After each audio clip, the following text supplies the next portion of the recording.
Hey, welcome back to another edition of Open Shutter. I have the pleasure of welcoming Joanna to the program. Thanks, Joanna, for taking the time to jump on this thing. It's a pleasure. Good morning. How are you? I'm good. How you doing on this bright Well, day? it is. I'm excited. It's Yeah, sunshiny outside, and it's not. Doesn't seem to be any too many clouds, so yeah. it's a good day. How was your summer? Oh, it was good. It was good. I got to get down to the city a lot and shoot. Went to Graffiti Yeah, Alley, Kensington Market. Got out with Bryan Brock and his photo walk community. Got a yeah, chance to meet a whole bunch of new shooters. So that summer was good, and yeah. my son, my little man, has started picking up a camera, and he's out shooting with me and my other Oh, wow. half when we go down. So Yeah, it's nice to it's a nice surprise. yeah. No, it's funny. We were just chatting offline. How your husband messaged me last night saying, "Oh, by the way, you're going to interview my wife tomorrow," because I asked him if he wanted to come on. So it's almost like a family thing going on over there, right?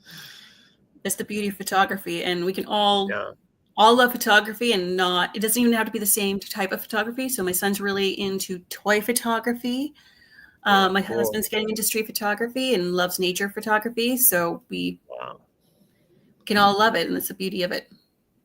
Yeah, no, it's also good when like where your partner or your like children are also into it, because then you can do like outings together, and you don't feel like you're forcing someone to do something, like people actually want to do it. So it just makes the whole thing just like more fun, you It know. is. So it's like we just came back from Kensington Market, and the three of Yeah. us were out. And my son always brings dog biscuits with him, so that when we're out, we Clever. see dogs, and he hands out dogs, and that makes the trip for him. It's nice. That's actually clever. The dog biscuit thing. That's pretty smart. Um, Very good. Well, I mean, for the people watching, listening, like, what do you want people to like know about you? I love photography, and the when I started because of my son, Yeah. and um, he'd be down for his nap, and I'd be consuming images, and the ones I always were drawn to were street photography. Yeah. And when I started developing my eye, it changed the way that I see people. Hmm. And I know a lot of people do street to create art or to document, and I do that too. But for me, it's kind of a love letter to people, because I Right. love them, and photography has only increased my love of people and all our vulnerable, messy humanness. Yeah. And I I hope that's what people will see when they look at my photography. A love Hmm. of people and how Yeah. beautiful every person is, no matter where they're from or how old they are or where they're at in their life. People are so beautiful. Yeah. So I Yes. hope that's what people get from it. Well, especially these days with like social media, where sometimes, well, most times you only see like the highlights of people's lives. You don't really get the backstory a lot of times, right? So, It's true. um, And you know what I mean? Like you don't really know people. and it's like when you're out on the street, like nobody, when they're walking to work, Yeah. they're not putting on a show. They just got to get to work, Yeah. or if they're a parent and their kid's losing it, they're not putting on a show. They can't be Pinterest mom when their kid's Yeah. losing it on Yeah. on the street. And it's people being real people, and that's Yeah. the wonderful things. I think that's what drew me to street photography, was people just being real, and you never know what's going to happen. I was in Graffiti Alley last summer, and they have a little community garden there, and I came Yeah. across an older man and a younger man, and the younger man was having a conversation with the older man about wanting to get to know a lot of ladies, and the older man just spilled these pearls of wisdom about the importance of patience and humility, and Mm. the evils of pride. And I'm like, this is so random that I should happen upon this conversation. So Wow. I got a picture of him, and there was a same location. I saw a young man doing some graffiti, and I got a picture of him with it, and a picture of him in it with a sketchbook of what he was planning to do. Right. I had no idea who he was, but I wanted, like, I made sure to get a picture because I wanted his Instagram so I'd like tag him. Yeah. And it wasn't until later I've edited everything and I tag him in it. I realized it's Derek Parrish from the Toronto Argos. I'm like, Oh, really? it was so random, and it Really? Wow. kind of amazing because like you wouldn't think that you would meet somebody like a professional football player doing Yeah. street photography, and he's amazing. He's absolute sweetheart. He took Yeah. the time to talk to my son. He was so kind. But these types of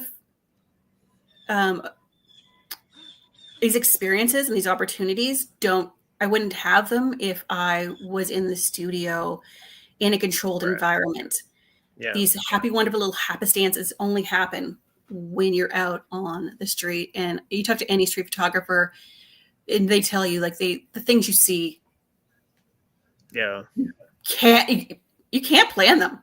Well, it's They life. You happen. can't force life. Well, you can't force life, right? You have to like let life unfold, right? And especially with like street photography, like you can't force anything. It's not a studio where you can tell someone to do something.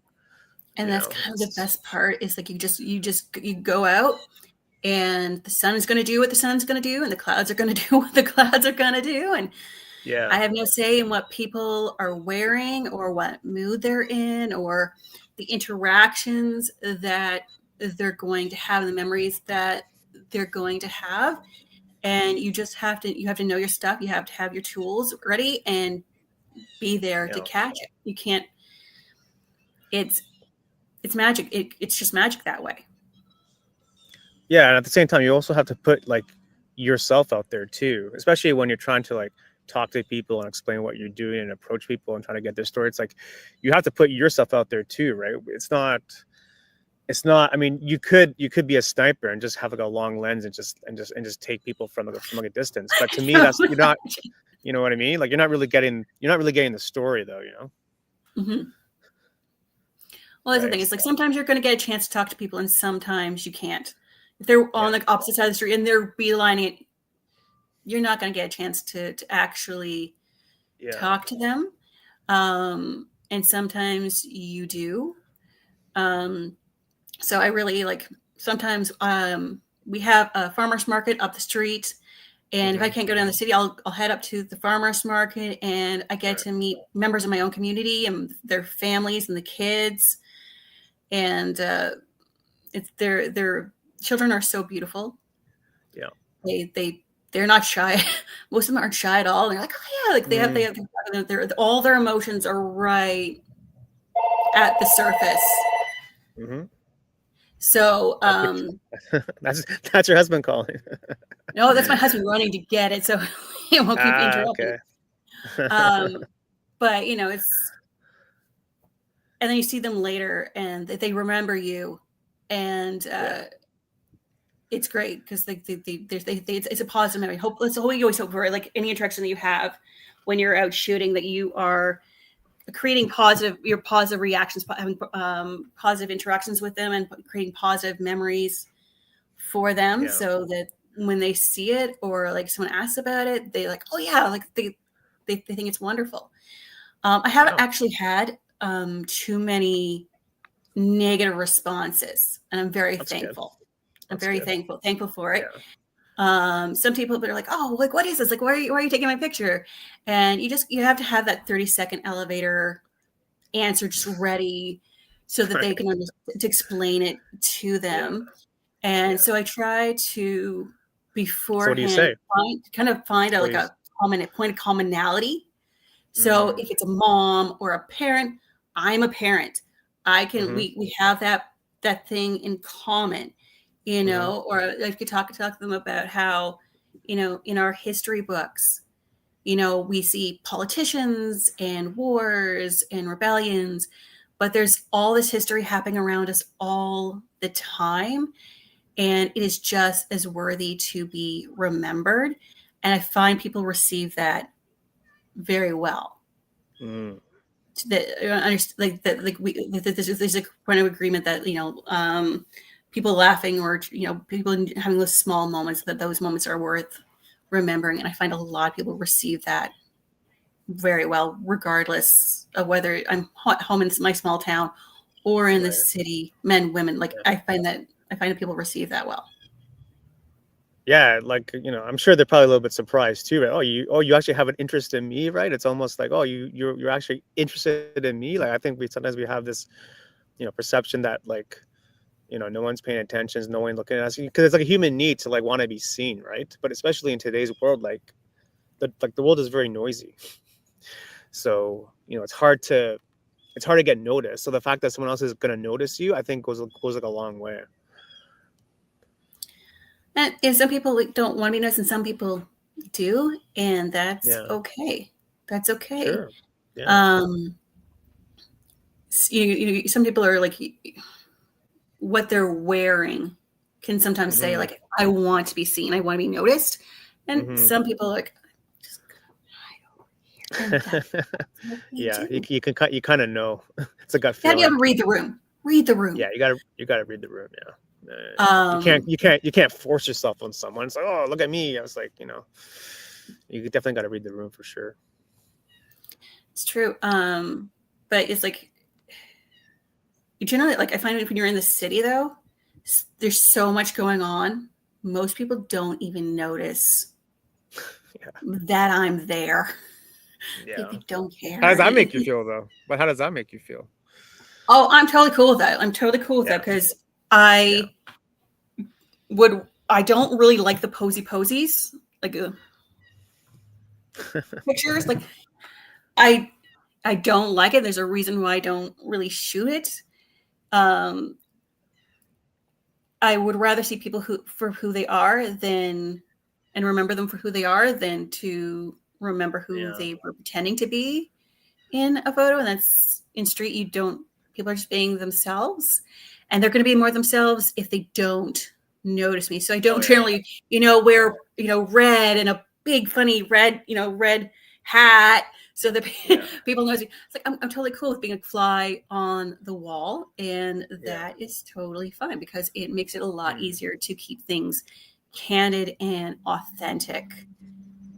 Yeah, of course, always. Like, whenever someone says act natural, it's impossible to act natural. It's just a human thing, right? If you want to look good, you're worried that you somehow you kind of get your guard up. You kind of get your guard up a little bit, right? I don't know too many photographers who were like, how can I make this person look awful? Let's pick the most awful lighting possible. Like, I don't know too many photographers who actively try to make people look bad. Yeah. And I will totally break street rules. There's like, someone had like a big blemish on their head. I'm like, I'll edit that out. Don't worry.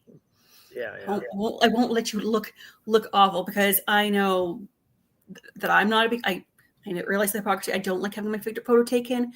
So I would hope people would show me the same courtesy. Yeah. And when I'm choosing people, I always, like, I'm never going to take a picture of somebody when they're doing something that is humiliating or that would be degrading to them. That's not why I'm out there. I'm not out there to humiliate or degrade anybody. But I'm always going to, like, when I'm picking people or picking when I'm going to shoot, I'm like, if I'm out with 30, 40 other street photographers and everybody sees this one person who's like some guy who's like 6'7" and he's wearing rollerblades and, he's got a mohawk and he's walking two dogs. If everyone's going to shoot that person, that's probably not who I'm going to pick. I'm probably going to pick the healthcare worker who's tired, who's sitting at the bus stop, because to me, they're a hero. They've probably just spent 12 plus hours saving lives, and that their efforts are what I want to remember and want to share with people. Like, look at this amazing person who just gave all that time to others. So that's where that's how I pick people. Yeah, no, I was going to ask you, like, how do like how would you say like your work is different from other people? Then maybe that's way, because when you say you're out with like 20 other people, it's very common to get the same shot, right? So I mean, like, how would you say your work kind of differs? Um, every photographer is different, Yeah. and it doesn't matter what camera you have. It's the photographer that matters. Because, Mm. and each person, because we're all different people, we're all going to shoot differently. Um, we did the Bryan Brock's photo crew. We did an exhibit in the city last year, Yeah. and the one that was chosen for me was a small family, and then the photographer that I had been walking with that day took a picture of the same family, and his photo was also of that family was also in the show, but it was completely different. We're Mm. different people and we have different focuses. So his approach and my approach are going to be different. I'm very people oriented. It's about the person. It is not about the light. It's not about, getting the perfect position. It's about people. And I guess that is part of what makes it different, I guess. Ah. Just the love I have, it's my love for people, I think. It's not about Yeah. me. It's not Yeah. about getting a super number of hearts or getting follows Right. or, Right. making a buck off somebody else. It's Yeah. it's about people, and because everybody matters and everyone deserves to be remembered. And Yeah. I hope that's what makes me different. I Mm. hope that's Mm. my voice, and I hope that's what makes me different, is that I Yeah. really care about the people. Yeah. No, it's good. I mean, I'm sure some people are doing it just to get like that e- external validation, right? Where I mean, it's very fleeting, that kind of thing, when you're just trying to do it for like the external stuff. It's not coming from your heart, kind of thing, in terms of like the approach and the work and what you're trying to do.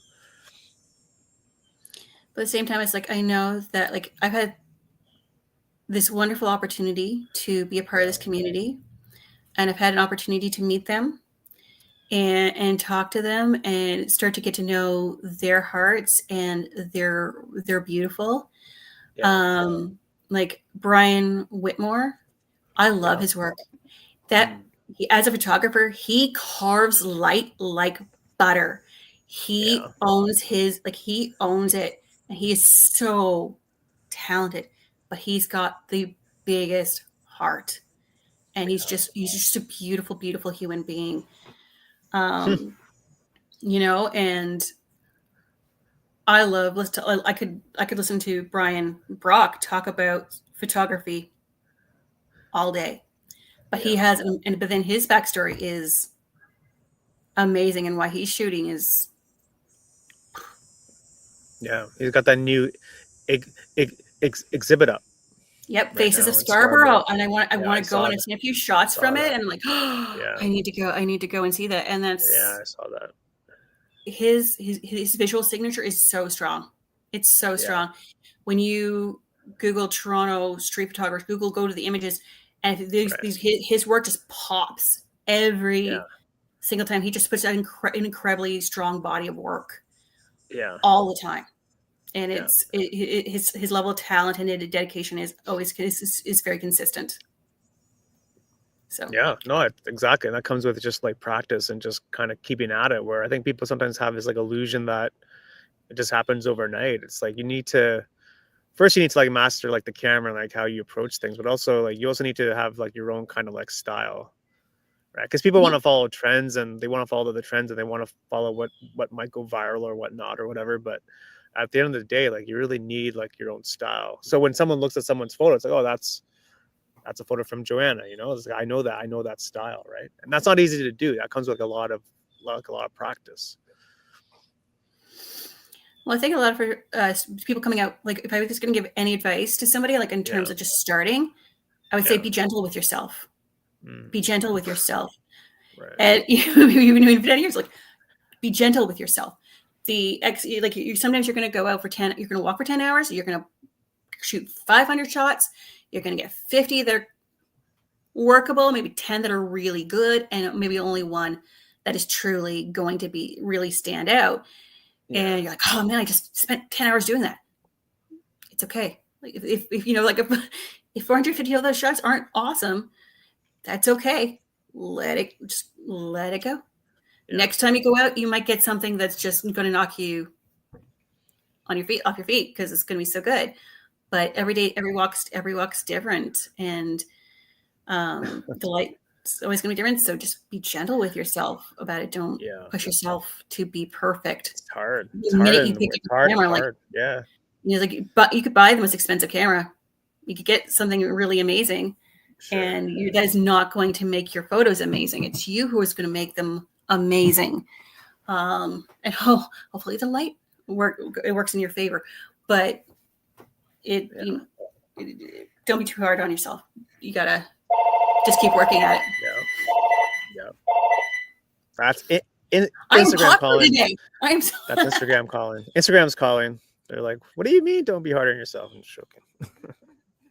No, it's good. It's a good point. I think it's very hard in the world today, where we just kind of want that, like I said earlier, like that external validation, where, you know, it doesn't really happen that way. I think a lot of people want things to go viral, and they want this and that, and, you know, it's like, well, like, what are you doing it for? Like, what's the purpose? Like, what, like, why, why are you doing what you want to do? You know. Well, the thing is, like, because we're, as photographers, we're not going to post our worst work. We're going to put out our best, Sure. or at least are really good. So if you're new and you're only seeing what the really, you know, like the polished, fully edited, you know, end product, you miss out on the entire process. Like, how did that photo come to be? You miss out on the entire process. And when I first started, I was taking photos and I was looking at other people's photos, and I'm like, well, why aren't mine like this? And I'm like, oh, they edited. They used a filter. They spent a lot of time with that raw file, you know, molding it into what they wanted. It was like, it wasn't that I was failing or that my camera was failing. It was, I didn't know anything about editing yet. And I was comparing myself to something that was very, very polished, and not understanding that that's what that was. So don't, beginners like shouldn't be comparing. Like, be aware that stuff is edited. So it's not you. Never really compare. Yeah, it's not you. I think when people get into like the comparison game, it's a very slippery slope.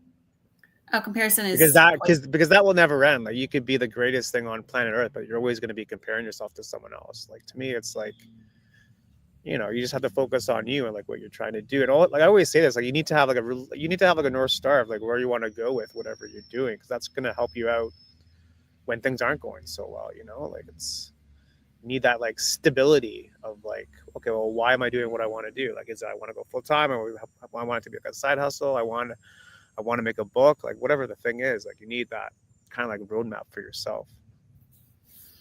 But also, like, I you know what, I agree. I completely agree. It's like, you have to have a reason you're doing it, because if it's like, if your hope was to sell prints and you're not selling prints, and you're like, oh, well, what's the point of it? Well, exactly. Then it's going to be really hard to stick with it. I love people, and that's why I do it. So I'm going to keep doing it, even if I'm not selling prints or putting out any books. It's about people, and it's about creating. And I have found this love for it. I mean, I've had so many other hobbies that like the moment I succeeded at it, I was like, okay, I'm bored of this now. Oh, really? I'm gonna go try something else. And but not street photography. It's like I think it's because it's constantly changing, and it's never the same. I could go to Graffiti Alley every other week, and it's going to be different, and people will have put up new work. And it'll always be different, and I'm going to see new people on the street, and they're going to be doing new things, and it's constantly changing, which means it's constantly a challenge. And it means I'm being given new opportunities to learn and experience new things. And Yeah. that really helps to keep me going. Yeah, no, that's a good So point. I used to work right beside graffiti alley. I used to work right beside there, like in 2018. So I used to go there like every day on my lunch so you break. know what I'm talking about. So you know what I'm I talking know about. It's like exactly. Yeah, I used to. it's Yeah, like just every day you go there constantly just see it. changing. But yeah, And I've shot a few times in Kensington Market, and I've been there a few times, and it's like what it was when I went to visit it in around 2008 mm, versus right, around 2010 versus right. 2000. Like over time, it's like you're seeing new stores come in, new people are coming in. Yeah, What it was, what it is now is yeah. completely Oh yeah, different. oh yeah, Um, my first time I went shooting in Toronto was at Allen Gardens, oh and yeah. it's what Allen Nice Gardens was inside. before is the greenhouse is gorgeous, Really and nice. there were people everywhere, and Yeah, it was lovely and positive, and there's a little dog park, and it looks now right now it's under construction, so there's not a lot of yeah. people visiting, so it's a completely different shoot, and that's the kind of like the beauty of the city is like it's constantly Oh yeah. changing, seeing new challenges. Oh yeah. Always want to challenge yourself. Otherwise, it gets a little bit boring, right? Like you need to kind of like step out, and step out of the comfort zone, But it's also right? it's you're also capturing history at the Mm, same time.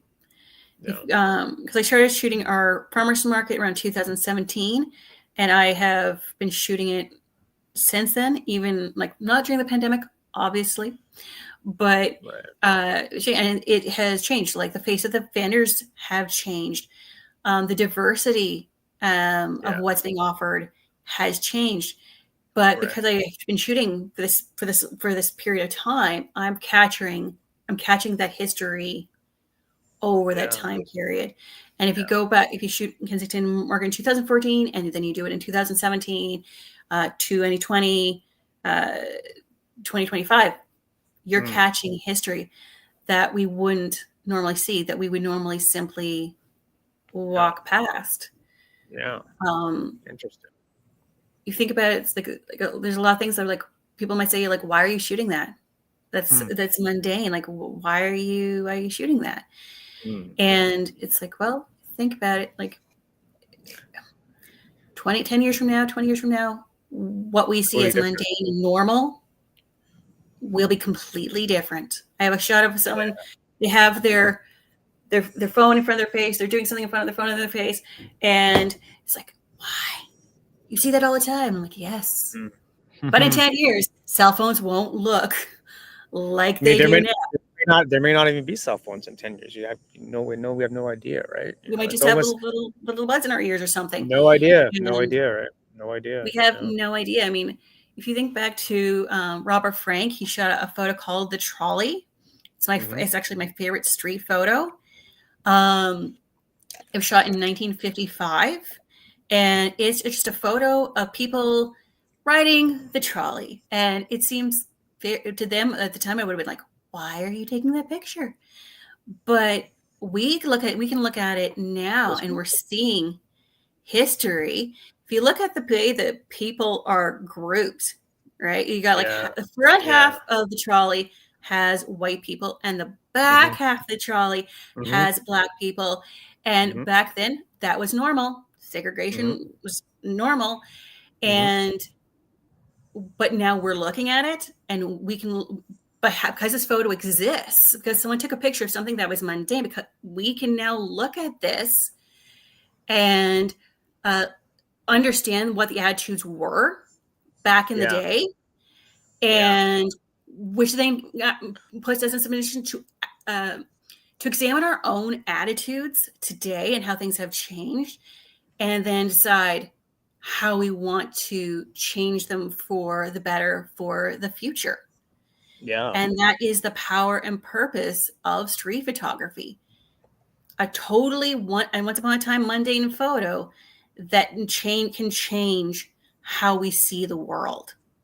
And it's beautiful that strip photography can do that. Yeah, especially now where like things are changing so fast with like AI and everything going on. Like the world is changing every day now. It's very fast paced, right? So it's a very powerful tool to be able to document that stuff. I think it's important.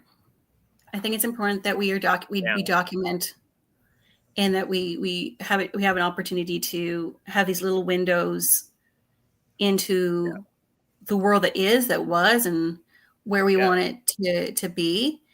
AI will be a very interesting. Will change things a lot, and it'll be very interesting to see how it does that.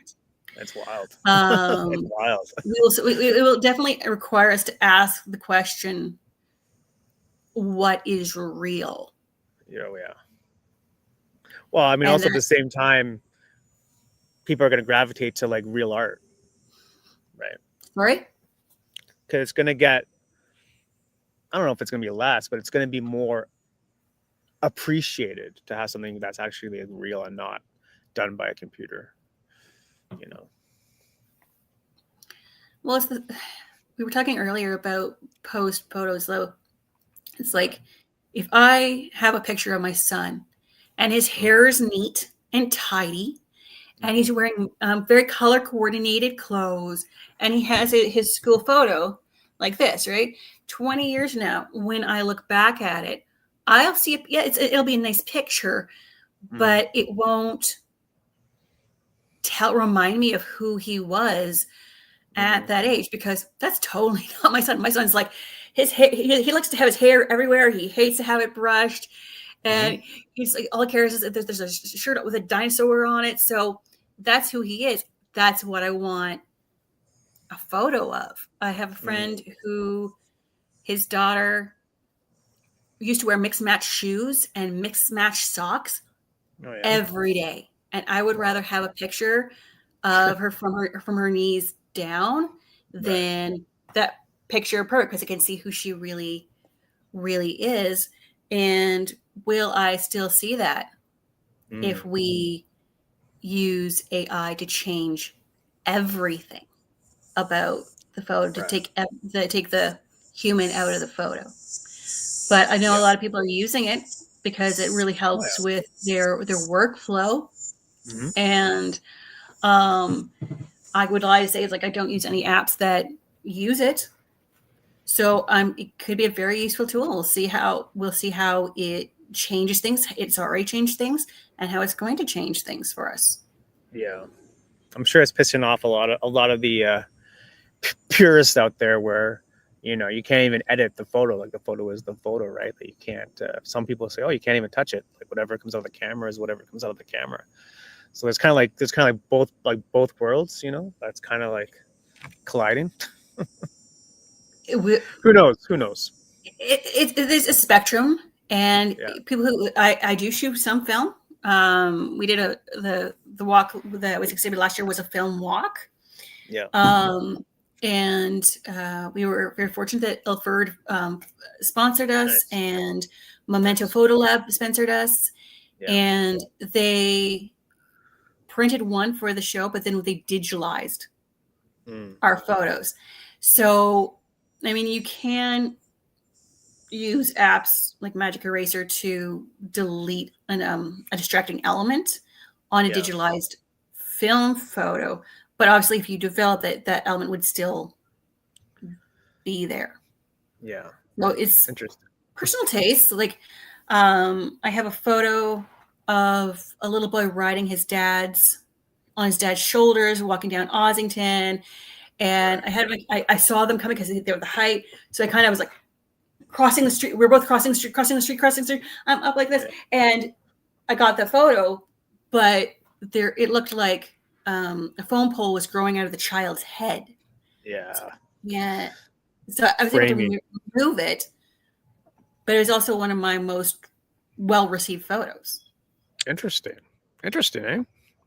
Like, I didn't make the kid cuter. I didn't make dad skinnier, but I just removing this distracting element. Yeah, that's one thing. That's one thing I always look out for. Want It's to like you don't want to balance have. it, Yeah. Yeah, you but definitely. That's one thing I look for is you don't want poles sticking out of people's heads. well, that's the I thing always is look like out for that stuff. we're going from like we live in a 3D world, but when you're shooting a Yeah, photo, we're going into yeah, the 2D. So it's yeah, really easy to like you're so focused on your subject to yeah. that you forget, hey, there's a stop sign right behind them. You got to pay attention. You got to pay Really? attention. Framing's important. Framing's important. Like you got to know where to stand. You got to know where to stand. So when something happens, you're ready, but also you're in the right place too, right? So it's a lot. There's a lot going on in the back end when you really kind of peel it back, right? When someone asks you, "Oh, like how'd you do this?" You have to really like think about it. It's like, "Oh, I have to do all these steps to get to this," you know. But it's like driving a car. You just drive the car. You don't really think about it, right? So And it's hard times sometimes too because where you need to stand to get the right shot, yeah, but maybe a car goes by, you can't predict that. But the moment's if no, you wait till the car's gone, the moment's the gone moments. too. Yeah, I know. Well, that's life, though, right? That's life. It just is what it is, and sometimes that Yeah, means you're going to have to spend a little extra time yeah, editing that car out, yeah. which is a lot of Good work. But times. Good it times. sometimes it produces the most rewarding, and it helps to the way you edit is just as much a part of how developing your visual signature and making it your own Mm, as when you were out shooting it originally, yeah, right? Um, there's so many times where I'm like, I've taken the moment is magic, and you can see how the shot's going to come together, and then something just happens, and you're like, okay, you yeah, know what? That's yeah, street. That is street. It's those unpredictable yeah. things that you can't control. Is part of what makes street photography so magical, Mm, and you gotta go with it. And sometimes yeah.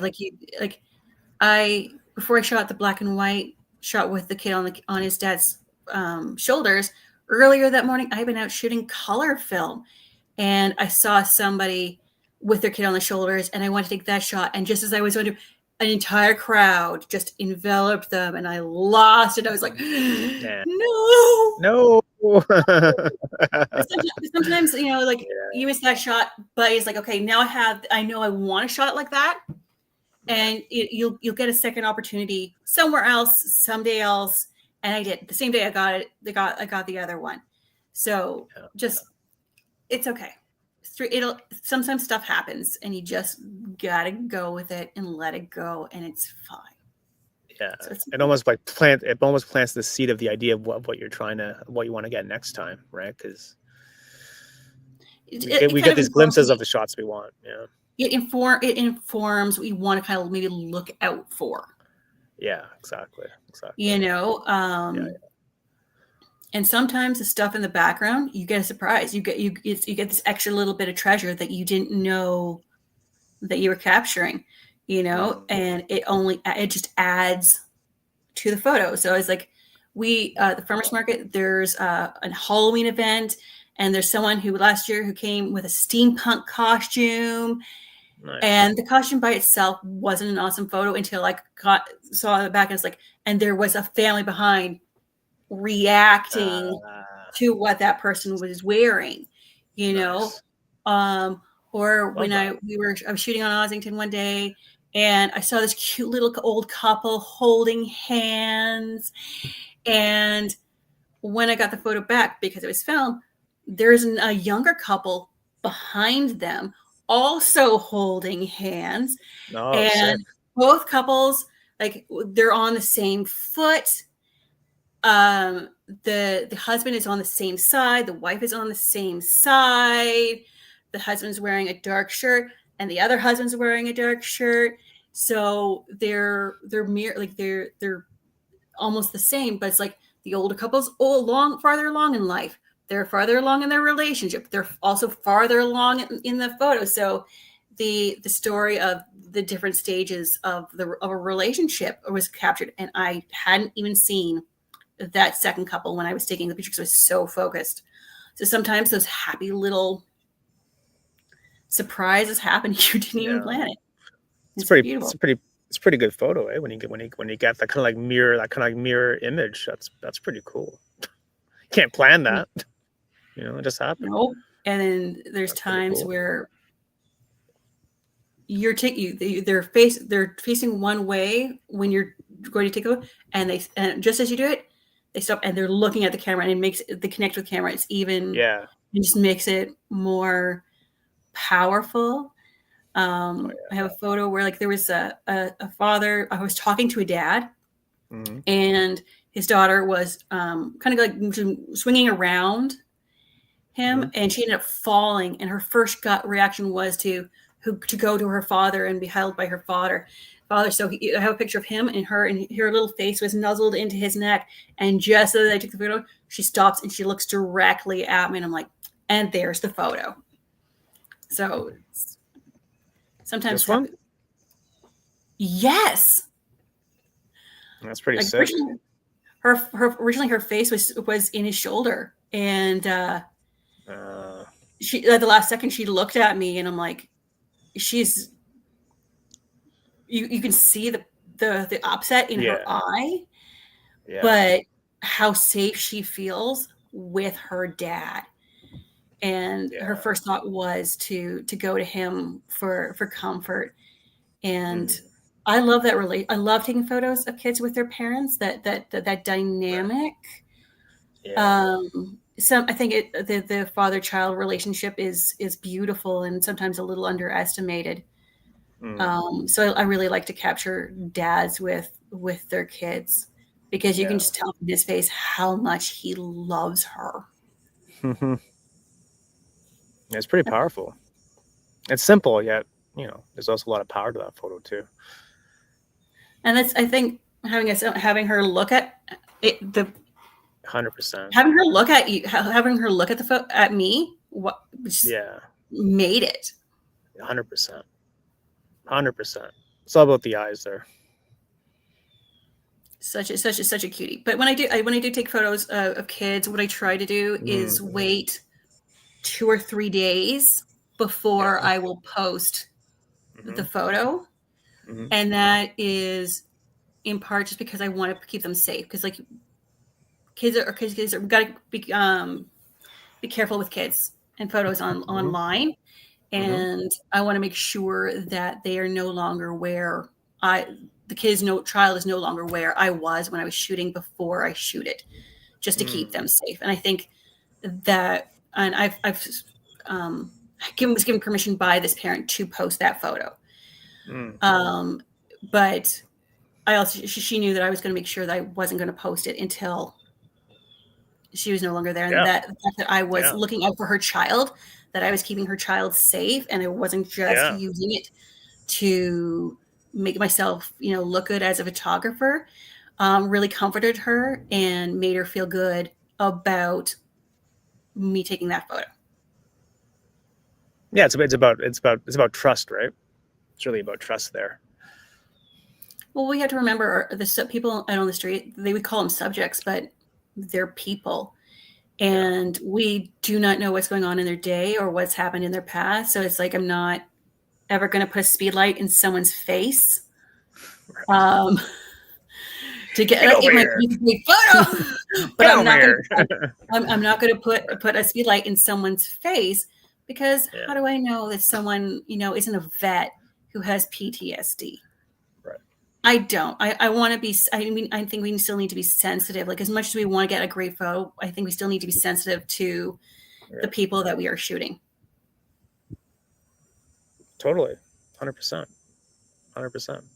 Everyone's got a different story, right? So can't be out there just, hey, look at me, let me doing all these great things, right? So that's what I mean. It takes like a certain kind of like mindset, certain kind of like etiquette to do it well, to do it in a tasteful manner, to do it well, and to be able to establish like trust and connections, and do it over and over and over again, and have a good body of work like that.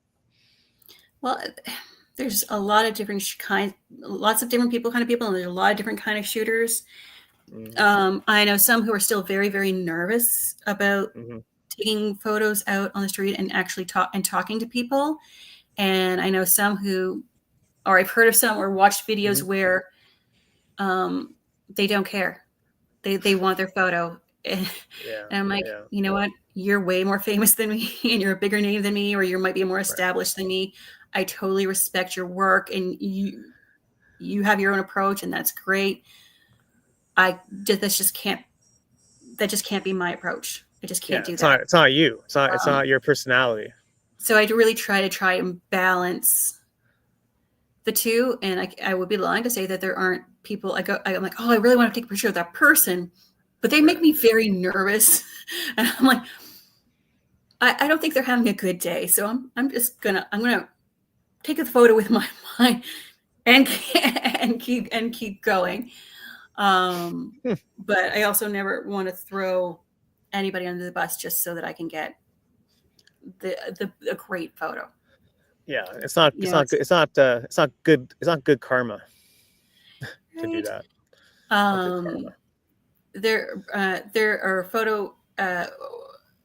there are photographers that are part of our community who, when we'll walk up to someone and say, hey, can I make a photo with you? And that helps, the subject to feel comfortable because they are participating in, they have choice Right. in.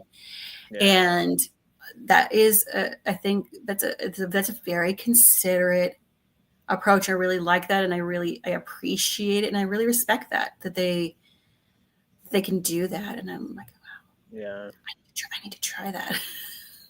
They're so brave. They just walk up to me like, I'm just going to walk up to this person and ask them to take their photo. I'm like, dude, you're brave. You're so braver, so much braver than I am sometimes. Kids, parents, not scary. People who are 6'7" and built like a house. That's very intimidating. I'm 5'3". You never know. You never know. They could be gentle giants. Could be gentle giants.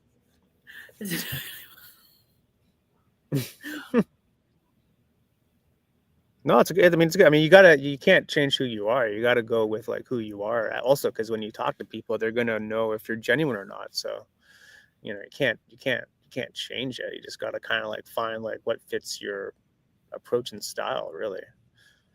Well, I find a gentle smile is helpful. Oh yeah. Sometimes you can like you see someone and you just kind of give them a gentle smile, and if they give you a gentle smile back, they're probably okay to approach. I always try to kind of dress very approachable. I never like wear eyeliner or anything because like that makes me scary. It's like I want to dress appropriate, so so that I'm approachable. And I find if I just I smile and I'm friendly, that it helps people to be like, okay, this person's maybe they're not so threatening. Their camera seems a little threatening, but they're not threatening. It's okay. But I never use a big zoom lens when or like the big cameras. Like, people can sometimes get a little freaked out if you're carrying a giant, huge camera. So I have a 5D Mark IV. That doesn't seem to intimidate too many people. Or if I use my M50 Mark II or Canon E1, they're small enough that people don't seem to be too intimidated by it. Right. So that helps. If you look approachable, it helps.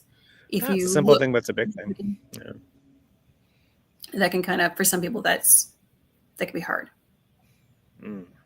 Well, yeah, I think it's a good point you make about like just dressing like not be intimidating. I think it's a simple thing, but it's also a big thing too, where don't wear like a black hat and sunglasses. You want to. It's like if I'm somewhere where I'm going to be around kids, I have a T-shirt that has Pete the Cat on it. Okay. Kids love Pete the Cat. They're not. It doesn't freak them out, and also it's like, oh, it tells the parent like, oh, this is a kid person. This is probably a parent person, and so it helps them. It gives a point of commonality to start with, and just sometimes just like starting with a normal conversation before you even approach the idea of taking a photo.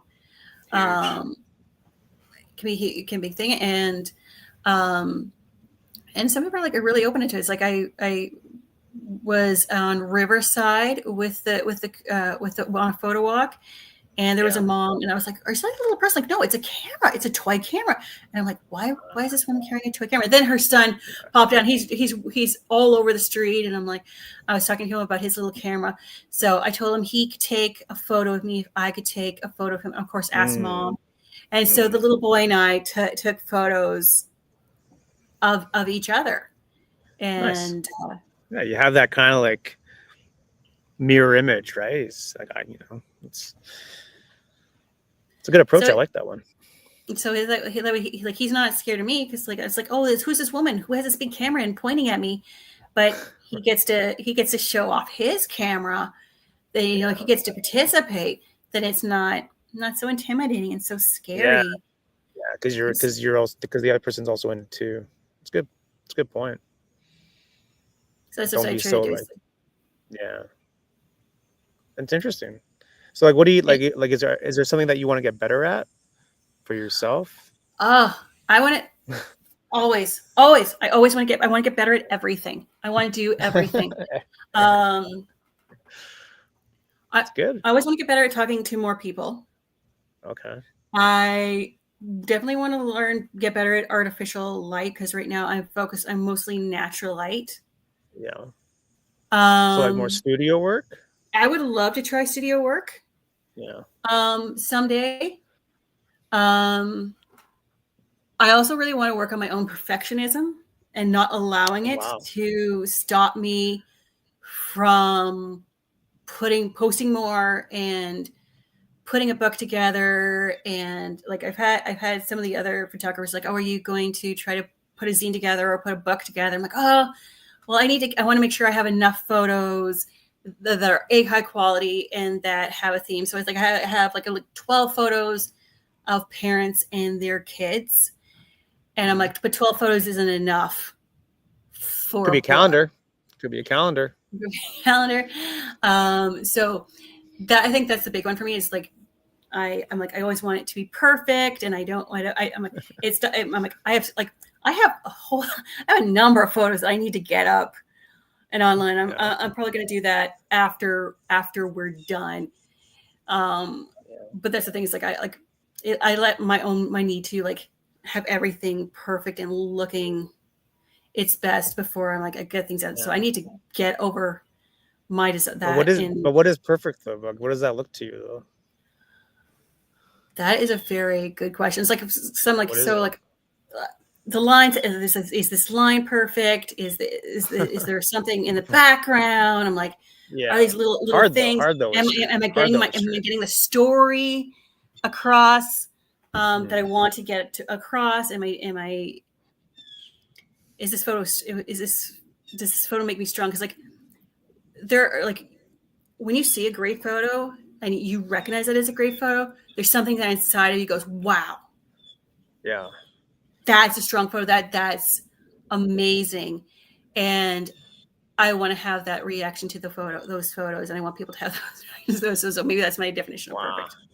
Wow. Like, having something that like impacts, that connects with people and isn't going to be just like that's a nice photo. That's nice.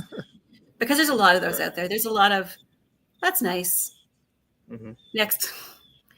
You want the stop scroll thing going on. You want someone to stop the scroll. Well, kind of.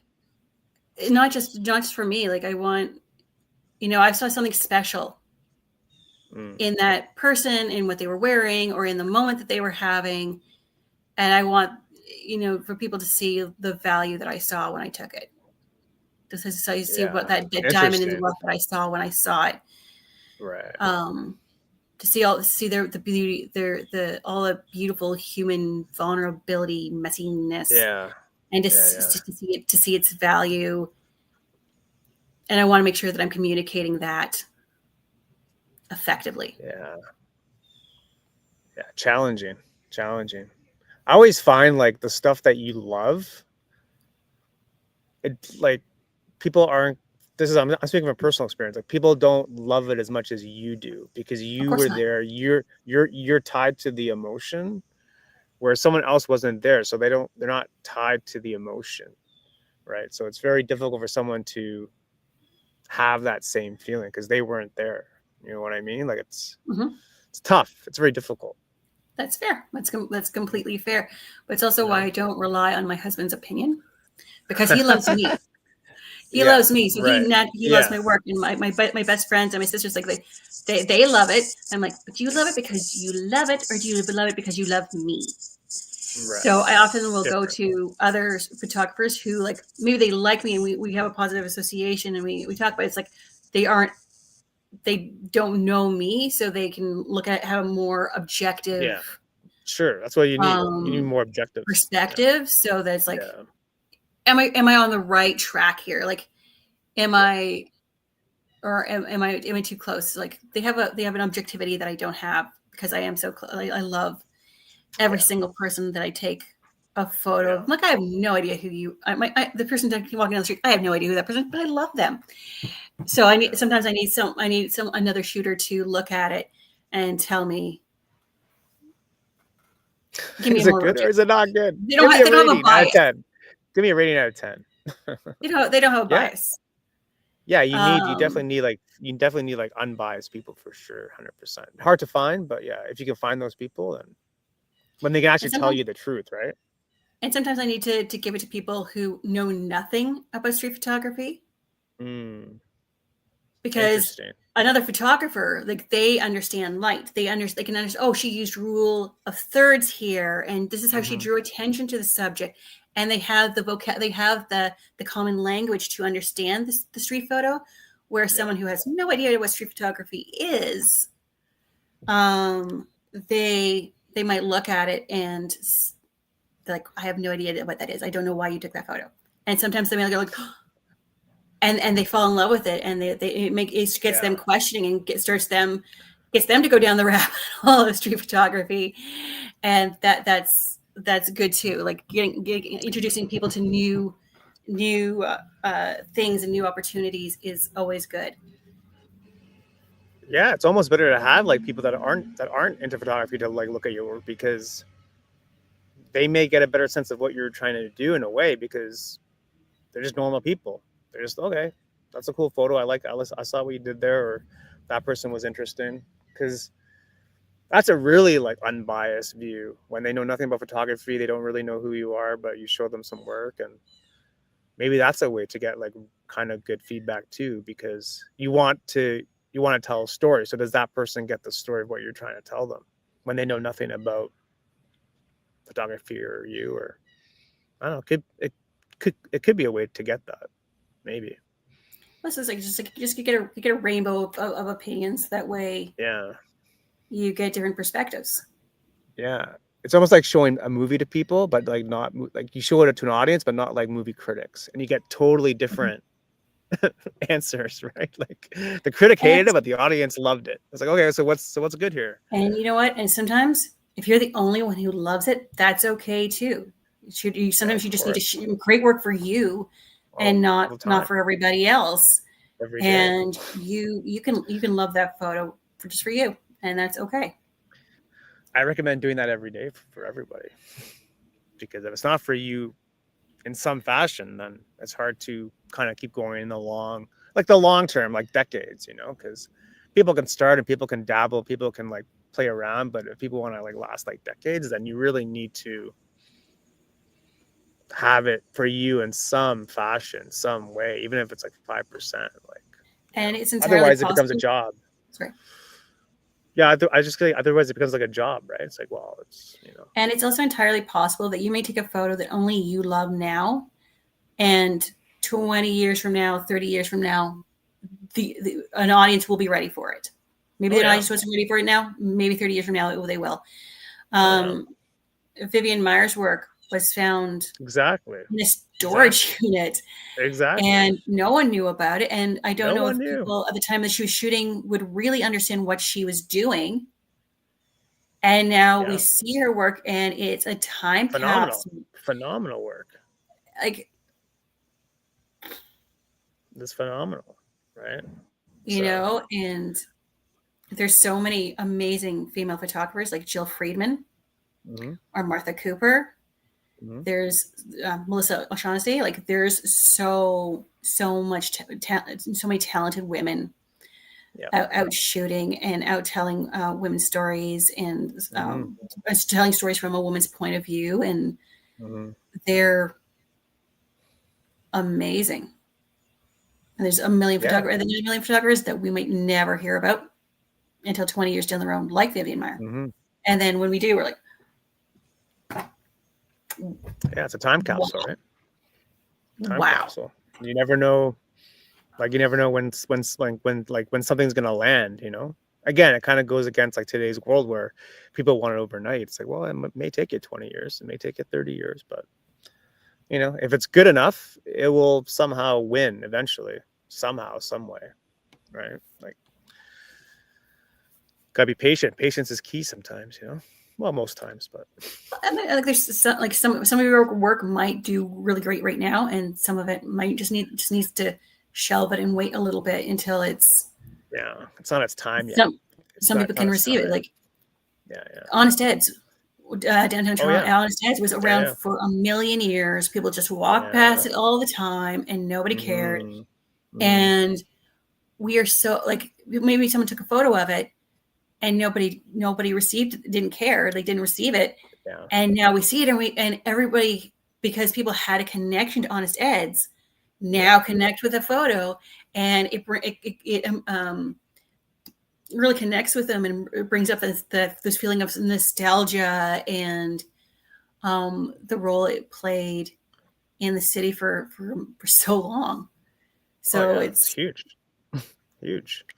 Yeah, exactly. You just never know when something's going to land, right?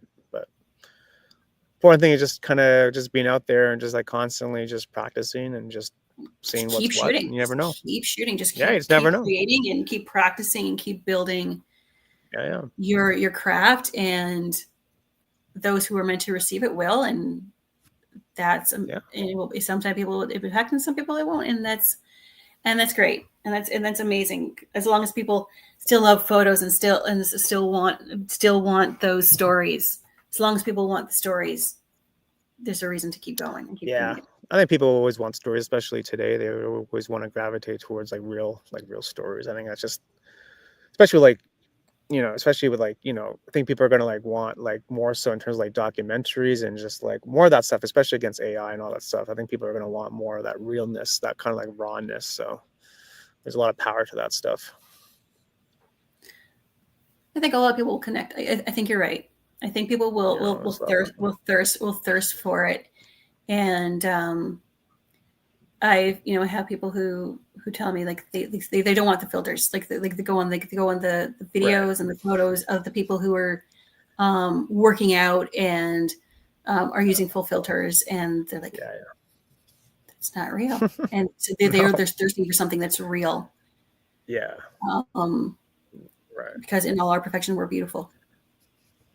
Oh yeah, I think it's important to love yourself and like love who you are and love what you do, and just have that inner confidence, that inner belief, and you know, just be you, right? It's very cliche, but like just be you and see what happens, right? And that's the beauty of street photography. Yeah, right? Exactly. Everyone's just out there being themselves, and it's being captured, and you get to see that realness. Love that. No, it's good. Maybe it's good way to end off. I just want to, we're up against the hour, so I just want to say thanks again for coming on. Well, thank you for having me and for giving me the opportunity to have a chance to talk to you and talk about photography. I could talk about photography all day. I know. You should come on with your husband next time. That's a possibility. We could do one with him. I've never had a couple on at the same time. So cool. my husband's an absolute hoot. You are going to love talking to him. Oh, yeah? He's so funny. He makes me laugh all the time. Oh, really? Okay, well, we should probably try to make that happen. I think it'll be a lot of fun. All right, let's do it. All right. But cool. Thank you so much. All right. Thanks, Joanna. People watching, listening, go check out Joanna. Her links are in the description of this podcast, and we shall see you next time. Peace. Have a good day, guys.